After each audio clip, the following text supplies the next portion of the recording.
என்னோட ஃபேவரட் கேட்ஜெட்ஸை நான் கிவ்அவேல வின் பண்ணி எடுத்துக்கிட்டேன். சோ நீங்களும் வின் பண்ணணும்னு நினைச்சீங்கன்னா இப்பவே மிஸ்டர் லைனஸ் ஆன்லைன் ஷாப்பிங்ல பர்ச்சேஸ் பண்ணுங்க. ஐயோ எங்க ஆளு தான் உங்ககிட்ட துப்பாக்கிய குத்தாரு. என்னையா துப்பாக்கிய குத்தாரு உங்க ஆளு? நான் கேக்குறேன், என்ன துப்பாக்கி குத்தாரு? ஏன் ஃபர்ஸ்ட் எஸ்கே கிட்ட உங்க ஆள் துப்பாக்கி குத்தாருன்னு தெரியுமா? கோட்டு படம் ஒரு மொக்க படம். விஜய் மூஞ்ச காட்டினா உண்டு இந்த படம் தேராது, கூடவே வேற ஒருத்தர் இருந்தாதான் இந்த படம் ஓடும்ட்டு எஸ்கே ஃபேன்ஸ் உள்ள வரணும், அதால உங்க வசூல் ஏறணும் அப்படின்றதுக்காக தான் தூக்கி எஸ்கே கிட்ட துப்பாக்கிய குத்திங்க. ஏன் எஸ்கே கிட்ட ஏன் துப்பாக்கி குத்திங்க? வேற யாருக்கிட்ட துப்பாக்கிய கொடுக்க வேண்டியதானே?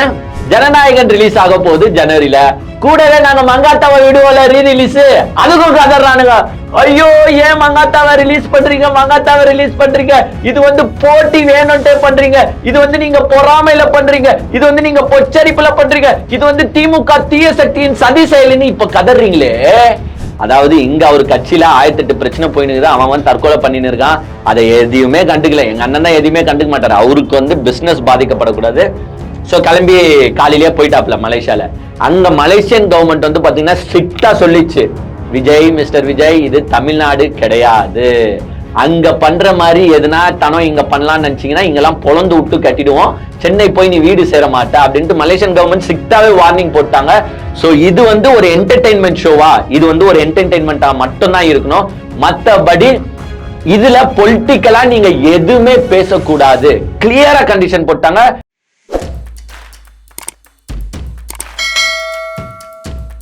ஒரு 2-3 நாளா நமக்கு எப்படி இருக்குன்னு பாத்தீங்கன்னா, இந்த ஸ்பைடர் படத்துல வந்து ஒரு மியூசிக் வரும்,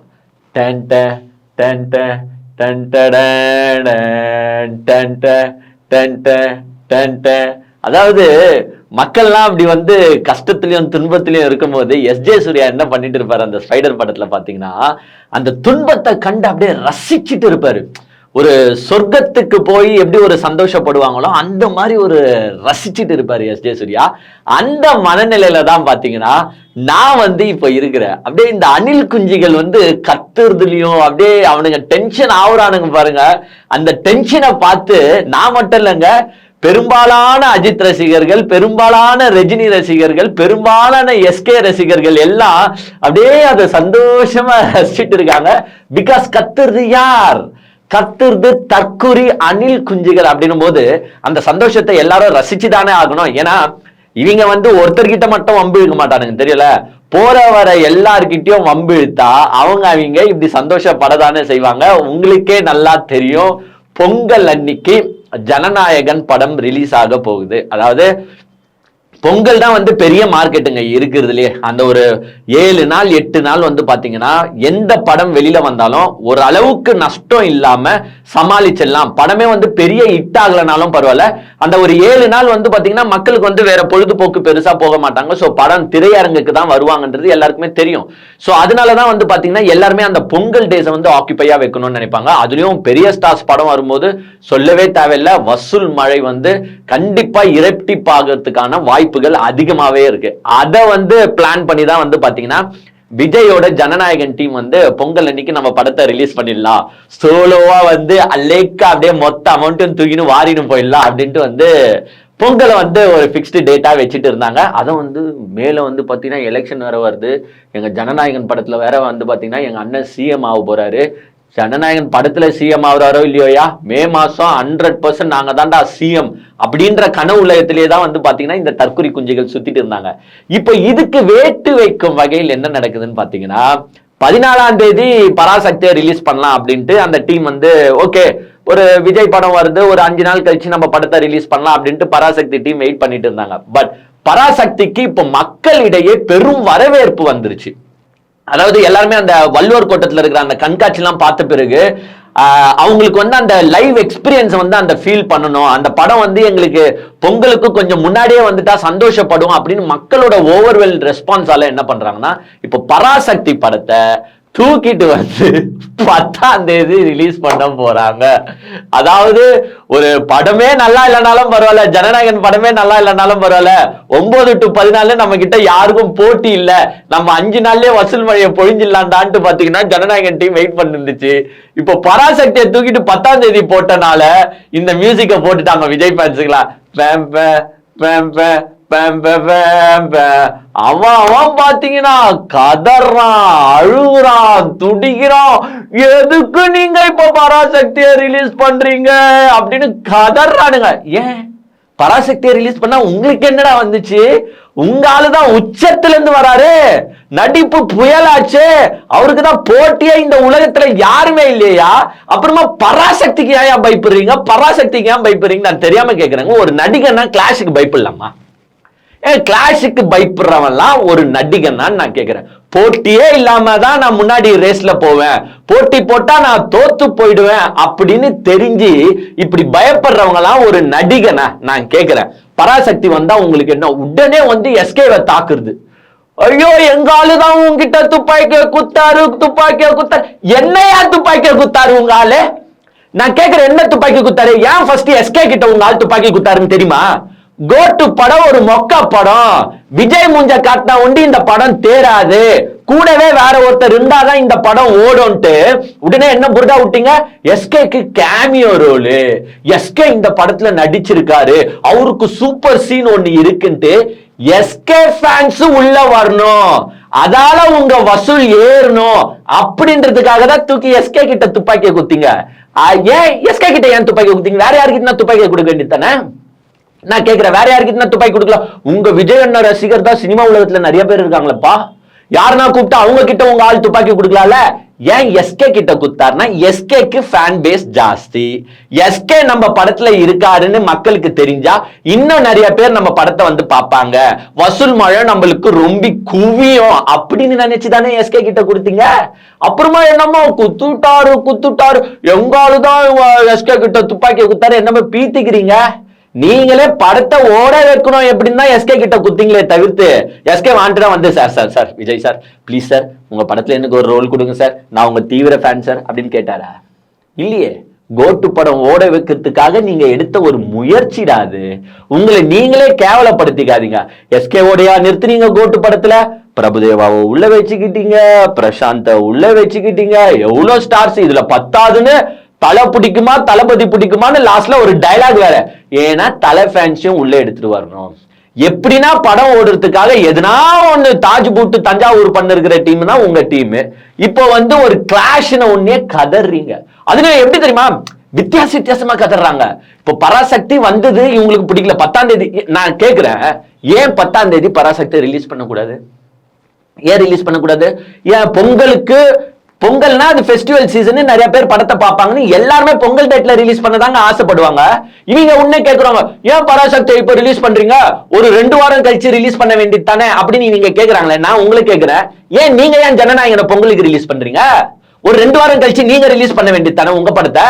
பராசக்தி 10ஆம் தேதி வந்துட்டு போட்டோங்க, நீங்க பொங்கலுக்கு வெயிட் பண்ணுங்க. பொங்கல் முடிஞ்சு எலெக்ஷன் மே மாசம் தானே, ஒரு ஏப்ரல் மாசம் ரிலீஸ் பண்ணுங்க, இல்ல மார்ச் மாசம் ரிலீஸ் பண்ணுங்க. ஏன் பொங்கல்ல தான் ரிலீஸ் பண்ணணும்னு அடம் பிடிக்கிறீங்க? அப்போ நீங்க ஒண்டி சம்பாதிக்கணும், மத்த படக்காரன் வந்து விஜய் படம் சம்பாரிச்சுன்னு போட்டோம்யா நம்ம ஓரமா நின்று வேடிக்கை பார்ப்பான்னு நினைச்சுக்கிறீங்களா? எல்லாருமே பொங்கல் இட்ஸ் அ பிசினஸ் தானே, எல்லாருமே சம்பாதிக்கணும்னு தானே ஆசைப்படுவாங்க. வித்தியாசமா இவனுங்க கதறத நினைச்சு நமக்கு அப்படியே வந்து எல்லா ரசிகர்களும், அதாவது அஜித் ரசிகர்ல இருந்து ரஜினி ரசிகர்கள் இருந்து எஸ்கே ரசிகர்கள் இருந்து எல்லாருமே அப்படியே சந்தோஷப்படுறாங்க இவங்க கதற பார்த்து. ஆனா வித்தியாசமா கதறானுங்க. எப்படின்னா இப்ப படம் வந்து முன்னாடி ரிலீஸ் பண்ணதுக்கு கதறானுங்க, இப்ப நெக்ஸ்ட் என்ன கதறானுன்னா எங்க ஆளு பத்தியா ஜனநாயகன் ஒருத்தர் சிங்கிள் ஹீரோ, ஆனா நீங்க பராசக்தியில பாத்தீங்களா 3 ஹீரோவா வரீங்க, என்னடா என்ன எங்க ஆளு அடிக்க 3 பேர் வரீங்களான்ட்டு. விஜய் உச்ச நடிகர் மேன், இதுக்கெல்லாம் கதறிட்டு இருக்கீங்க. ஏன் உங்க ஆளு வந்து 4-5 கோஸ்டார போட்டு நடிச்சு படத்தை ரிலீஸ் பண்ணும் போதெல்லாம் எங்க போயிருந்தீங்க? கோட்டு படத்துல உங்க ஆளு எத்தனை பேரை போட்டு இருந்தாரு? ஏன் வாரிசுல கூட சரத்குமார போட்டு இருந்தாரா இல்லையா? ஏன் வாரிசு எங்க தலையோட மோதுனீங்களே ஜில்லா படம், உங்க ஜில்லா படத்துல மோகன்லால தூக்கி வந்தீங்களே நீங்க. அப்போ நீங்க பெரிய ஸ்டாரை போட்டு கிளாஷ் பண்ணும் போது உங்களுக்கு எல்லாம் இனிக்கும். ஆனா வேற யாருன்னா கதைக்காக அதான் அந்த 3 ஸ்டாரும் பத்தி உங்களுக்கு நல்லாவே தெரியும். எஸ்கே தான் ஆக்சுவலா அதுல ஒரு பிக்கஸ்ட் ஸ்டார். மிச்சம் வந்து முரளி பையன் இருக்காரு, அப்புறமா வந்து பாத்தீங்கன்னா ஜெயம் ரவி இருக்காங்க. அவங்களுக்கு பெரிய ஃபேன் பேஸ் இருக்கானா கண்டிப்பா கிடையாது. எஸ் அஃப்கோர்ஸ் ஃபேன்ஸ் இருப்பாங்க, பட் நாட் டு அன் எக்ஸ்ட்ரீம்ல. பட் நீங்க மோகன்லால தூக்கின்னு வந்து மார்க்கெட்டை காட்டி ஜில்லான் ரிலீஸ் பண்ணலாம். எங்க தலையோட மோத விட்டா என்ன அடி வாங்கி தானே போனீங்க, எங்க ஆளு படம் தான் ஹிட் ஆச்சு, உங்க படம் நாசமா போச்சு. சோ கிளாஷ்னாலே பாத்தீங்கன்னா விஜய்க்கு அலர்ஜி. இப்போ இது எல்லாத்துக்கும் காரணம் என்ன சொல்றாங்கன்னா திமுகவின் சதி திட்டம், திமுகவின் சதி செயல். திமுக பயந்துட்டு என்ன பண்ணிச்சு பாத்தீங்களா? எங்க ஆளு படம் ஓடக்கூடாது, எங்க ஆளு படம் எங்க வெற்றி அடைஞ்சு தமிழ்நாட்டு மக்கள் மனசுல பூந்துருமோன்னு பயந்து திமுக இந்த படத்தை எடுத்து வந்து முன்னாடி தள்ளுது. இந்த உச்ச நடிகருக்கு இந்த நிலைமையா? இப்படி பெனாத்தணுமா இந்த உச்ச நடிகர்? அங்க போயிட்டு என்னடா ஈரோட்ல பிரச்சாரம் பண்ணுனா நீங்க என்ன கண்காட்சி நடத்திட்டு இருக்கீங்கன்ட்டு அங்க ஒரு பெனாத்துருது. எல்லாத்துலயுமே பெனாத்து, வைத்தறிச்சல், தான் ஒண்டி சம்பாதிக்கணும், வேற யாரும் சம்பாதிக்க கூடாது அப்படின்னு நினைக்கிற ஒரு கேரக்டர் தான் விஜய். அதுவும் கிளாஷுக்கு போயிட்டு யார் கூட பயந்து இருக்காரு பாருங்க. எஸ்கேக்கு எவ்வளவு பெரிய யூத் ஃபேன்ஸ் இருக்கு நம்மளுக்கு நல்லாவே தெரியும். இருந்தாலும் அவர் வளரும் ஒரு கலைஞர் தான். அவர் வந்து ஒரு அஜித் சார் அளவுக்கோ இல்ல ரஜினி சார் அளவுக்கோ வளர்ந்து விட்ட கலைஞர் கிடையாது, வளரும் கலைஞர் தான். ஒரு வளரும் கலைஞருக்கே இப்படி பார்த்து பயந்து இருக்கீங்க. எஸ்கே பேனரை கிழி போன்றீங்க, எஸ்கே உங்களுக்கு அவ்வளவுதான்றீங்க. சிவகார்த்திகேயன் கிட்ட போய் சண்டையை போட்டு இருக்கானுங்க விஜய் ஃபேன்ஸ். இது எவ்வளவு கேவலம். அவங்க வளரும் கலைஞர்கள். அப்பனா யாருமே என்ன சினிமா வந்து விஜயோட அப்பா வீட்டு சொத்தா என்ன? வேற யாருமே வளரக்கூடாதா? யாருமே படத்தை ரிலீஸ் பண்ணக்கூடாதா? இவர் படம் வராங்கன்னா எல்லாருமே ஒதுங்கி போயிடணுமா? நான் தெரியாம தான் கேட்கிறேன். இப்படி வந்து பாத்தீங்கன்னா ஒரு வார காலமா பெனாத்தினே இருக்காங்க. பராசக்தி பராசக்தி பராசக்தின்னு அப்படியே காண்டதான் மழையை பொழிஞ்சுன்னு இருக்காங்களே தவிர்த்து வேற ஒண்ணுமே அங்க நடக்கல. உங்களுக்கே நல்லா தெரியும், நாளைக்கு வந்து பாத்தீங்கன்னா மலேசியால வந்து ஆடியோ லான்ச் வேற. அதாவது ஜனநாயகன் படத்தோட ஆடியோ லான்ச். ஏன் ஜனநாயகன்? நீங்க வந்து இப்ப வந்து பராசக்தி இவங்க என்ன தெரியுமா கலாச்சாரம் இருக்காங்க, அது பராசக்தி கிடையாதும், தீய சக்தியா. அதாவது அண்ணா வேற ஈரோட்ல போய் சொல்லிட்டாருல, நாங்க வந்து தூய சக்தின்னு. ஏன் தூய சக்தினா அவர் வெள்ளை சட்டை போட்டுருந்தாருங்க. வெள்ளை சட்டை போட்டு இருக்கும் போது தூய சக்தி ஆயிடுவாப்ல. சோ தூய சக்தி ஆயிட்டாரா? இந்த தூய சக்தி நான் ஒண்ணு கேட்கிறேன், சீமான் கேட்ட மாதிரி கேட்கிறேன். தூய சக்தி இதை நாங்க எவ்வளவு நாளா கேட்டிருக்கோம். தூய சக்தி பிளாக் டிக்கெட் வந்து தரமா இருப்பீங்களா ஜனநாயகன் படத்துக்கு? நீங்க தான் தூய சக்தி ஆச்சே. ஜனநாயகன் படத்துக்கு டிக்கெட் கவுண்டர்ல என்ன ரேட்டோ அந்த விலைதான் விற்கப்பட வேண்டும் அப்படின்ட்டு இந்த தூய சக்தி கொஞ்சம் சொல்ல வேண்டியது தானே? பார்க்கலாமா? ஜனநாயகன் படத்துல ஒரு டிக்கெட் கூட பிளாக்ல விற்காம உங்களால இருக்க முடியுமா? குறிப்பா ஃபர்ஸ்ட் டே ஃபர்ஸ்ட் ஷோ, அந்த ஃபேன் ஷோன்னு சொல்லுவீங்களே, ஃபேன் ஷோ சட்டப்படி நீங்க நல்லவர் வல்லவர், உங்களுக்கு எல்லாம் பணம் வந்து ஒரு பெரிய பிரச்சனையே கிடையாது. நீங்களாம் வந்து ஒரு 500,000 கோடியை விட்டுட்டு இந்த இண்டஸ்ட்ரிக்கு வரீங்க. ஐ மீன் இண்டஸ்ட்ரியை விட்டுட்டு அரசியலுக்கு வர அவ்வளவு உத்தமர் நீங்க, தூய சக்தி நீங்க வந்து அந்த ஃபேன்ஸ் ஷோவை 200 ரூபாய் டிக்கெட்னா 200 ரூபாய் டிக்கெட் கொடுக்கலாம் பார்ப்போம். 300 ரூபாய் டிக்கெட்னா 300 ரூபாய் கொடுங்களேன். 300 இல்ல 500 ரூபாய் கூட கொடுங்க ராசா. அது என்ன 2000 3000 5000? ஒரு தூய சக்தி இப்படி பண்ணலாமா பாஸ்? என்ன பாஸ் நீங்க தூய சக்தின்னு பேர் மட்டும் இருந்தா பத்தாது, அதை செயல்லையும் நம்ம காட்டணும் விஜய் சார். ஆனா எங்க ஜனநாயகன் படத்துக்கு நீங்க அங்க தர போறீங்க? ஆடியோ லான்ச் நடக்குது. ஆடியோ லான்ச்சுக்கே டிக்கெட் விலை எவ்வளவு வித்துன்னு இருக்காங்கன்னு உங்களுக்கு நல்லா தெரியும். தமிழ்நாட்டுல வந்து பண்ணிருந்தா அவ்வளவு பிரைஸ்க்கு நம்மளால விற்க முடியாது, தூக்கின்னு போடா மலேசியால தான்டா நம்மளால அந்த மாதிரி பட்ஜெட்ல எல்லாம் விற்க முடியும் அப்படின்ட்டு தான் மலேசியாவுக்கு பிளான் போட்டே போனாங்க.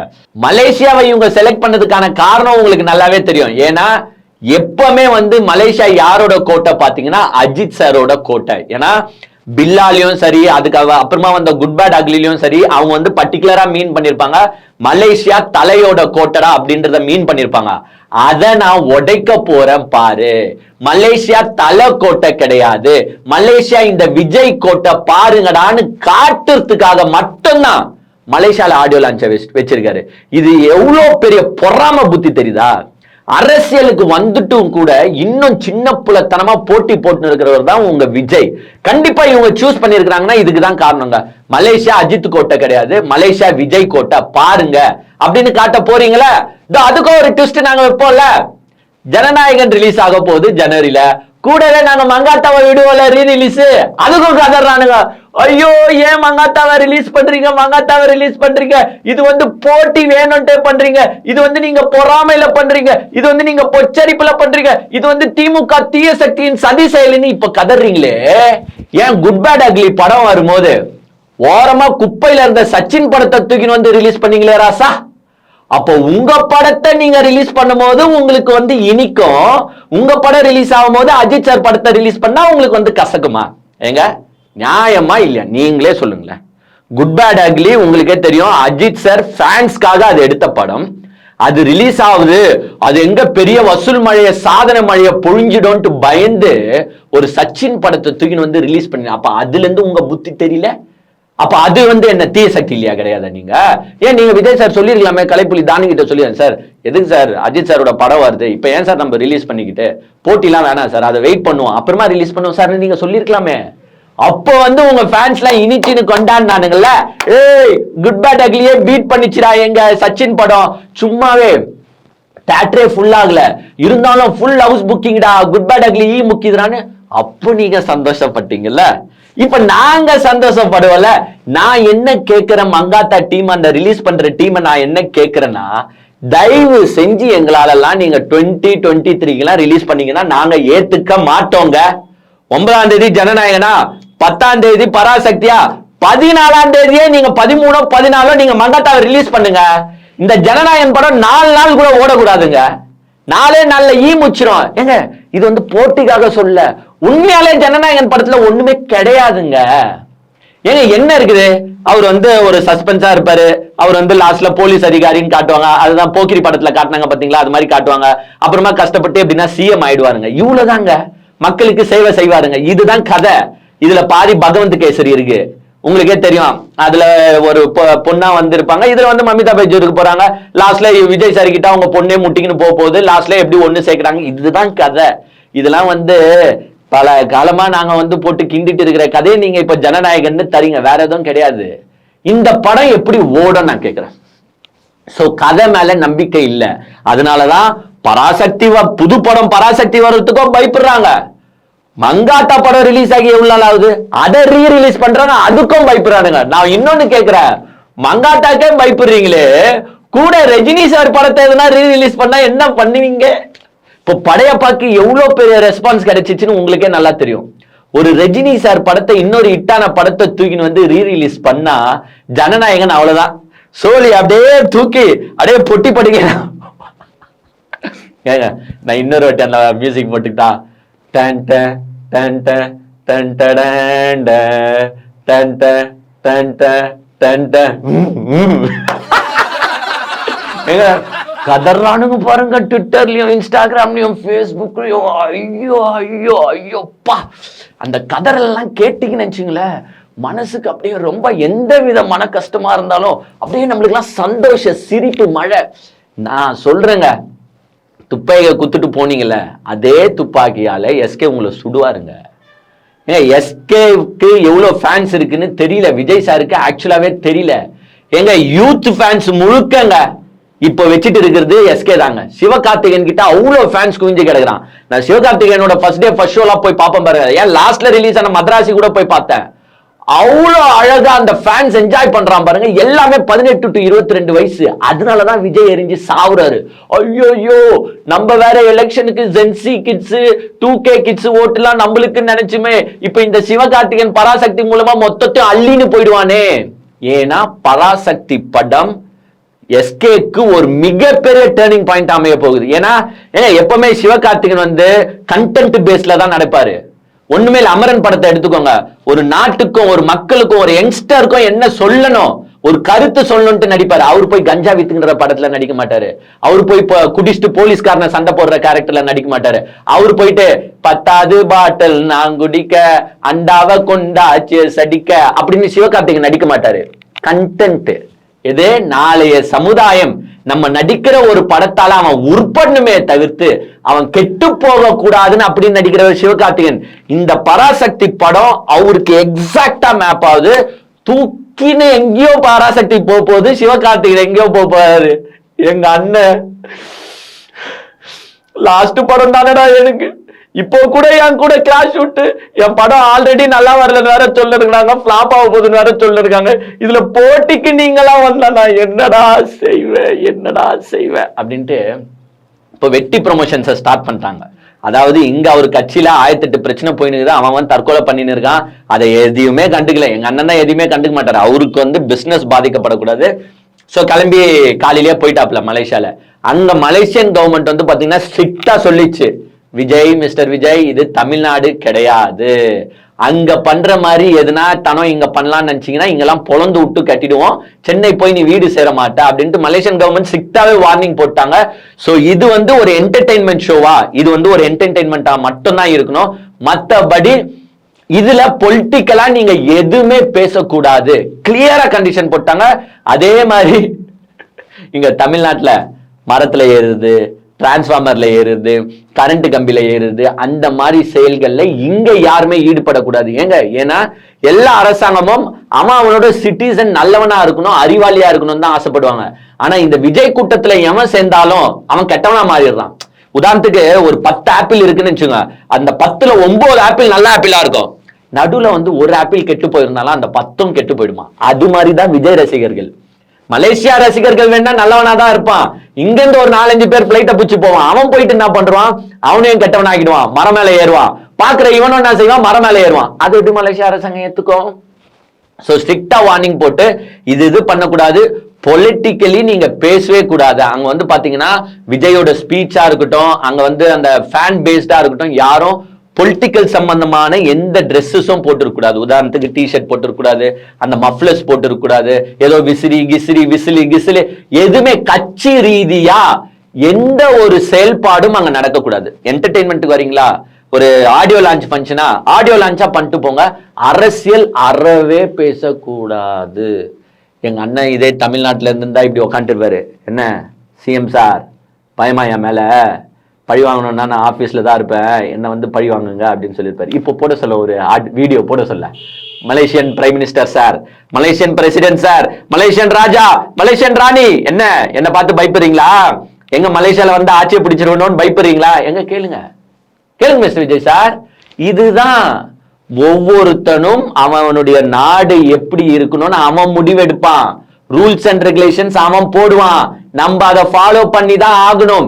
ஏன் இந்த நிலைமை உங்களுக்குன்னா 41 பேர் நீங்க சாவஸ்ட் தான் மலேசியா போறீங்கன்றது ஊருக்கே தெரியும், உலகத்துக்கே தெரியும். ஏன்னா உங்க ரசிகர்கள் இப்படிதான் கட்டுப்பாடற்ற ரசிகர்கள் அப்படின்றது ஊர் உலகத்துக்கே தெரிஞ்சனால அவன் நீங்க என்ட்ரி ஆவறீங்கனாலே பயப்படுறான். ஐயோ இவன் 41 பேரை சாவஸ்ட் வரான், இவன் இங்க வந்து எதனா பண்ணிடுவானோ அப்படின்ற பயத்துலதான் எல்லா அரசாங்கமும் இருக்கு. அதோட ரிஃப்ளெக்ஷன் தான் இது. சோ சுத்தி வந்து பாத்தீங்கன்னா கட்டுப்பாடு விதிச்சிருக்காங்க. நாளைக்கு வந்து ஆடியோ லான்ச் நடக்க போகுது, அவ்வளவுதான். நாளையில இருந்து அந்த படம் வந்து ஆரம்பிச்சிருவானுங்க. 2000 கோடி வசூல் பந்தியா, இப்படிதான் உட்காந்து பாருங்க, ட்விட்டர்ல போடுவானுங்க, போடும்போது இப்படி உட்காந்து 2000 கோடி இந்த படம் சாலிடா வசூல் பந்து. பாட்டா அந்த 3வது பாட்டு என்ன சூப்பரா பாட்டா இருக்கு, அருமையா இருக்கு, பாட்டே எப்படி இருக்குன்னா எங்க விஜய் சார் படம் எப்படி இருக்கு, ஐயோ அந்த லுக்கு, அந்த போலீஸ் ட்ரெஸ், ஏங்க அவர் நடந்து வர நட்டா, எது அவர்லாம் நடந்து வருது ஒரு நடையாடா, ஏண்டா எங்க அஜித் அப்படி தூக்கி அப்படி நடக்க விடுங்கடா ஓரமா, உங்க ஆள்லாம் வந்து கண்ணுல கூட படமாட்டாரியா, எவன் கண்ணிலும் படமாட்டாரு, அஜித்தை தூக்கி வந்தாங்க நிப்பாட்டினீங்கன்னா விட்டுருவானுங்க. விட்டுட்டு 2000 கோடி சாலினா இந்த படம் வசூல் பண்ணு, இந்திய வரலாற்றிலே எல்லா படத்தையும் தூக்கி போட்டு மெதுக்குதுன்னு 4ல இருந்து போட ஆரம்பிச்சிருவானுங்க. இது நாளைக்கு என்ன படம் ரிலீஸ் ஆகல, ஆடியோ லான்ச் தான் ரிலீஸ் ஆகுது. இருந்தாலும் ஆடியோ லான்ச் அப்பயும் இவங்களுக்கு வந்து படத்தை போட்டு காட்டின மாதிரி போட ஆரம்பிச்சிருவானுங்க, படம் பாடுறா வசூல் தூக்குது பாடுறா அப்படின்னு. ஆனா 9ஆம் தேதி முக்கிய போகுது, 10ஆம் தேதி அதை விட காணாம போகுது அவங்க ஜனநாயகன் படம்.